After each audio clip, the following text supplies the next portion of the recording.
നമസ്കാരം. എല്ലാവർക്കും ഏറ്റവും ലേഡീസ് സൊല്യൂഷൻസിലേക്ക് സ്വാഗതം. നമ്മൾ ഇന്ന് ഡിസ്കസ് ചെയ്യാൻ പോകുന്ന ടോപ്പിക് ആൽബിനിസം എന്നതിനെ കുറിച്ചാണ്. നമ്മുടെ ശരീരത്തിന് കളർ നൽകുന്ന പിഗ്മെന്റ് ആണ് മെലാനിൻ എന്ന് പറയുന്നത്. ഈ മെലാനിൻ എന്ന് പറയുന്ന പിഗ്മെന്റിന്റെ അഭാവം കാരണം അല്ലെങ്കിൽ കുറവ് കാരണം ഉണ്ടാകുന്ന അവസ്ഥയാണ് ആൽബിനിസം എന്നത്. ഇത് പ്രധാനമായും ഒരു ജനറ്റിക് ഡിസോർഡർ ആയിട്ടാണ് കാണപ്പെടാറുള്ളത്. ഇത് ഹ്യൂമൻ ബീങ്സിലും മറ്റ് വെർട്ടിബ്രേറ്റ്സിലും കാണപ്പെടാറുണ്ട്. ആൽബിനിസം ബാധിച്ചിട്ടുള്ള ഓർഗാനിസംസിൽ അവയുടെ പുറത്ത് അൾട്രാവയലന്റ് റേഡിയേഷൻസിൽ നിന്ന് സർവൈവ് ചെയ്യാനുള്ള ആ ഒരു പിഗ്മെന്റ് കളറേഷൻ ഇല്ലാത്തതിനാൽ തന്നെ ഇവ കൂടുതൽ സർവൈവ് ചെയ്യാനുള്ള സാധ്യത വളരെ കുറവാണ്. എന്നാൽ ഹ്യൂമൻ ബീങ്സ് പണ്ട് കാലം തൊട്ട് തന്നെ ആൽബിനോ ആനിമൽസിനെ, അതായത് നമ്മുടെ റാബിറ്റ്സ് പോലുള്ള വളരെ വൈറ്റ് ആയിട്ടുള്ള ആനിമൽസിനെ റിയർ ചെയ്യാറുമുണ്ട്.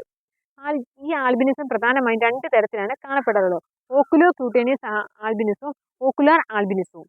ഇത് ഓക്കുലോ ക്യൂട്ടേനിയസ് ആൽബിനിസത്തിൽ വരുന്നത് എന്താണെന്ന് വെച്ചാൽ ഇത് ബാധിച്ചിട്ടുള്ള ആളുകളിൽ വളരെ മിൽക്കിഷ് വൈറ്റ് ആയിട്ടുള്ള കളറേഷനാണ് സ്കിന്നിലൊക്കെ കാണപ്പെടാറുള്ളത്.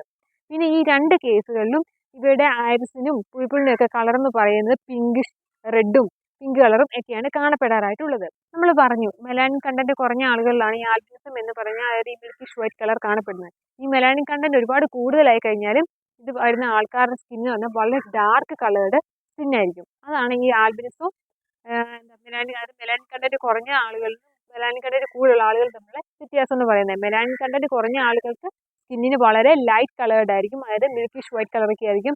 കൂടുതലായിട്ടുള്ള മെലാനിൻ കണ്ടന്റ് കൂടുതലായിട്ടുള്ള ആൾക്കാർക്ക് സ്കിൻ എന്ന് പറയുന്നത് വളരെ ഡാർക്ക് കളേർഡ് സ്കിന്നായിരിക്കും. അതുപോലെ തന്നെ നമ്മൾ പറഞ്ഞു ഈ മെലാനിൻ കണ്ടന്റ് കുറവായതിനാൽ തന്നെ ഇവരുടെ കണ്ണുകൾക്ക് കളർ വ്യത്യാസം വരുമെന്ന് നമ്മൾ പറഞ്ഞായിരുന്നല്ലേ. ഈ ഒരു കളറേഷൻ ഉണ്ടാകുന്ന വേരിയേഷൻ കാരണമായിട്ട് തന്നെ ഇങ്ങനെയുള്ള ആളുകളിൽ ഒരുപാട് നേത്ര പ്രശ്നങ്ങൾ, അതായത് അസ്റ്റിഗ്മാറ്റിസം പോലുള്ള പ്രശ്നങ്ങളൊക്കെ കാണാനുള്ള സാധ്യതയും വളരെ കൂടുതലാണ്.